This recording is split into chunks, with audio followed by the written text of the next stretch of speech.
Məsələnin şərtini oxuyaq. Yazılıb ki, hərf və rəqəm simvollarından ibarət sətir klaviaturadan daxil edilmişdir. Bu sətirdəki sonuncu rəqəm simvolunun indeksini çap edən proqram yazın. Deməli, belə başlayaq. Həmin sətir olsun n dəyişəninə mənimsədilsin. N bərabərdir input. Sətri qəbul etdik. Sətri qəbul etdikdən sonra göründüyü kimi mən indekslərlə işləyəcəm. Ona görə bu sətrə indeks metodu ilə müraciət edəcəm. Amma əvvəlcədən belə bir dəyişən qoyuram və buna bu rəqəmləri mənimsədirəm.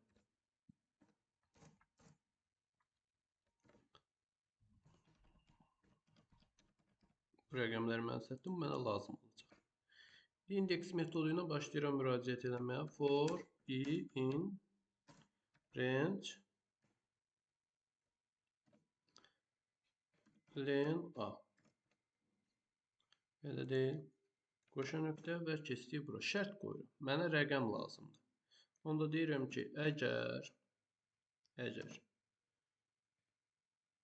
n i, yəni sətrin simvollarını bir-bir müraciət edirəm. i burada indeks rolunda çıxış edir. Sıfırdan n-in uzunluğuna qədər. n-i də elementlərə müraciət edirəm. n-i daxildirsə s-ə, yəni s də nədir? Rəqəmlərdən ibarətdir də, elə deyil. S-ə daxildirsə, o zaman k bərabərdir i. Yəni k dəyişəninə i indeksi mənimsət və qalsın. Burada sonuncu indeks qalacaq və k-nı çapa versəm olacaq. İndi gəlin bunu yoxlayaq. Yoxlayarkən nə baş verəcək? Məsələn, bir dənə belə bir sətir yazıram. Buradan sonuncu indeks deyir, a təyin olunmayıb. Görək, a nədir burada? Bəli, burada a yox, n olmalıdır. Yenidən bir sətir yazıram.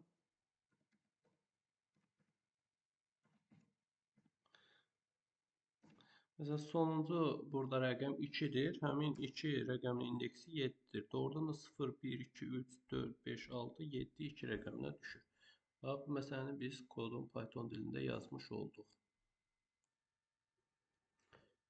İndi başqa bir məsələyə keçirik. Məsələnin şərtini yazıb klaviaturadan daxil edilmiş natural ədəddən böyük olan ən kiçik sadə ədədi çap edən proqram yazın.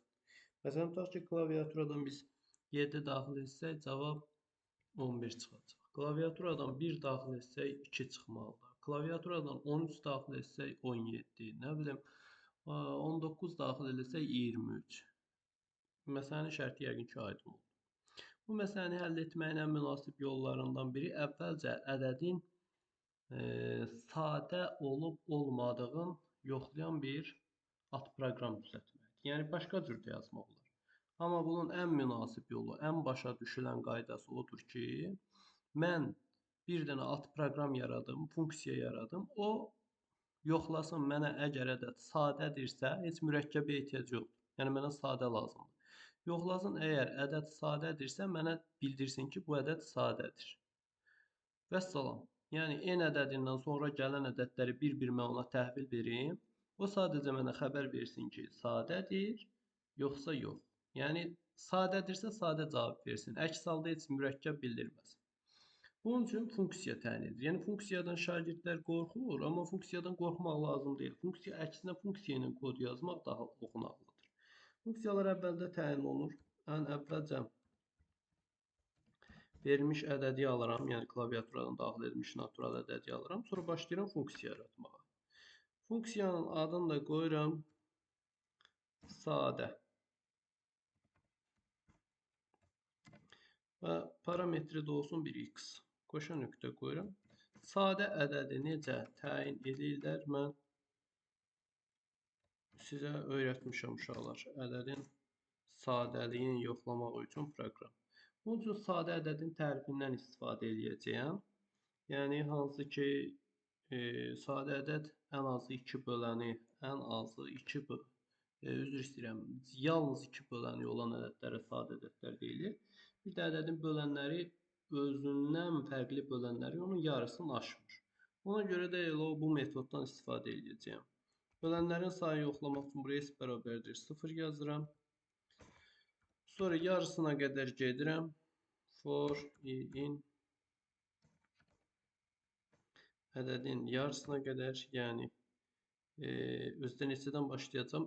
Ədədin özün və vahidi bölən olaraq götürməyəcəyəm. Çünki onsuz o mürəkkəb ədəddə də böləndir, sadə ədəddə də 2-dən x bölünsün 2-yə qədər plus 1. İndi başlayıram yoxlamağa. Deyirəm ki, əgər özdə burada dövr dəyişəni qoymamışam. Deyirəm, əgər x ədədi bu i-yə bölünürsə, i 2-dən başlayaraq x-in yarısına qədər ədədlərdə. Məsələn, əgər 10 daxil eləmişəmsə, i 2-dən başlayacaq 5 daxil olmaq qiymətlər alacaq. Mən də yoxlayacağım 10 ədədi 2-dən 5-ə qədər ədədlərə bölünürsə, əgər bölən tapıldısa bir dənə, deməli mürəkkəbdir. Niyə bir dənə? Çünki 0-la 1 ilə ədədin özü, yəni 1 ilə 10 onsuz da böləndir. Artıq 1 də tapılanda ən azı 3 bölən olur. Ona görə x faiz i bərabərdirsə 0-a, o zaman s-in qiymətin bir vahid artır. Artardıq, elə deyilmi? Və buradan çıxırıq. Buradan çıxandan sonra burada şərt qoyuram. Deyirəm ki, əgər s-in qiyməti 0 qalıbsa, yəni dəyişməyibsə, onda net deməli bizə qaytar 1. Yəni 1 qaytar, 5 qaytar. Əsas odur bir simvolika verdim də. Dedim ki, s-in qiyməti 0 qalıbsa, sən mənə 1 rəqəmin qaytar. 1 qaytardınsa mən biləcəyəm ki, sadədir. 5 də yaza bilərəm. 5 rəqəmin qaytardısa sadədir. Nə bilim, yes qaytar. Nə fərqi? Ona görə əsasən 1 yazırlar. 1 yazdım ki, 1 qaytarsın mənə. Aydındırmı? Bu ədədin sadə və mürəkkəbliyin nədir? Yoxlayan bir koddur. Mürəkkəbliyin yəni də sadəsi. İndi burada sual oluna bilər, bəs birdən 1 daxil oldu. 1-in sadə və mürəkkəb olduğunu yoxlaya bilməyəcək axı. 2 daxil oldu, çünki 2-dən başlamsa. Buna ehtiyac yoxdur. Hal-hazırda bax bu məsələ üçün 1 və 2-nin 1-in nə sadə, nə mürəkkəb olduğunu yoxlamağa ehtiyac yoxdur. Çünki onsuz da 1 daxil etsək, bu ədəd 2-nin sadə olub olmadığını yoxlaya bilir. Bax bu. 1 daxil etsək, onsuz da bizə 2 qaytarmalıdır. Yəni 2-nin sadə olub olmadığını yoxlamaq zəruriyyəti qarşısında qalmalıdır. Bu da 2 ədədinin sadə olub olmadığını yoxlaya bilir bu kod.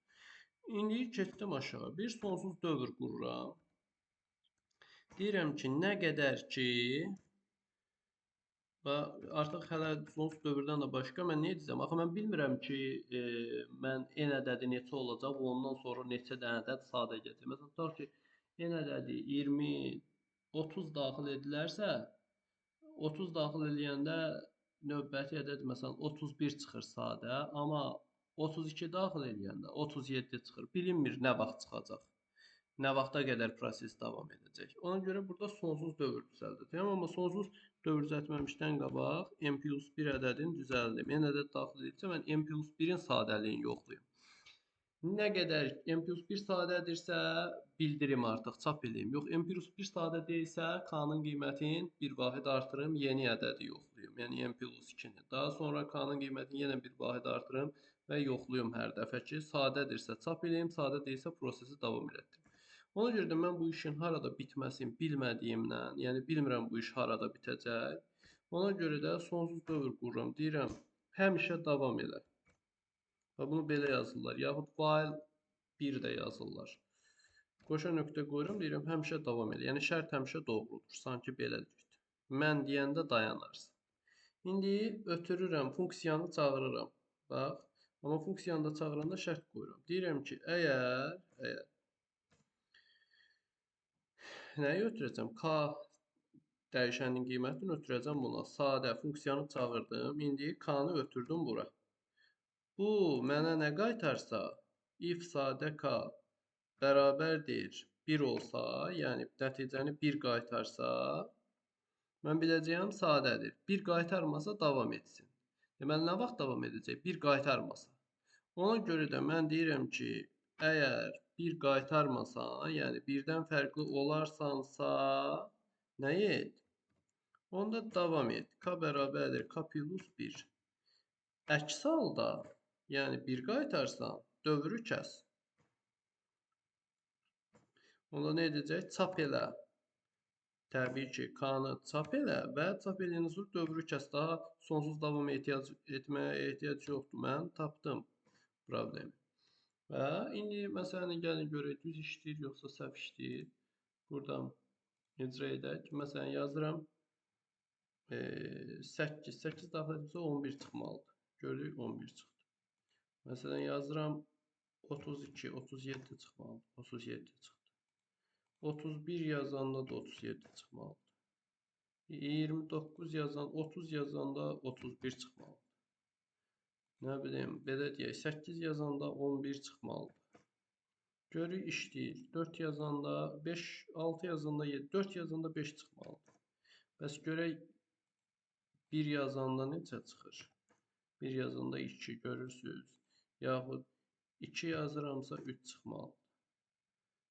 Yəni gördüyüm kimi kod işləmiş olur. Məntiqi baxımdan sadədir. Sadəcə başa düşmək lazımdır. Bu hissəsi mən hər kəsə izah eləmişəm. Ədədin sadə mürəkkəbliyinin yoxlanılması. Bu hissəsi də sonsuz dövrü dedim niyə qurdum. Çünki mən bilmirəm proseslərdə dayanacaq. Ona görə deyirəm ki, nə qədər ki cavabı 1 qaytarmayıbsa sadə alınmayıb, true şərt doğrudur. Davam elə. Əks halda çap elə və şərti dövrü kəs.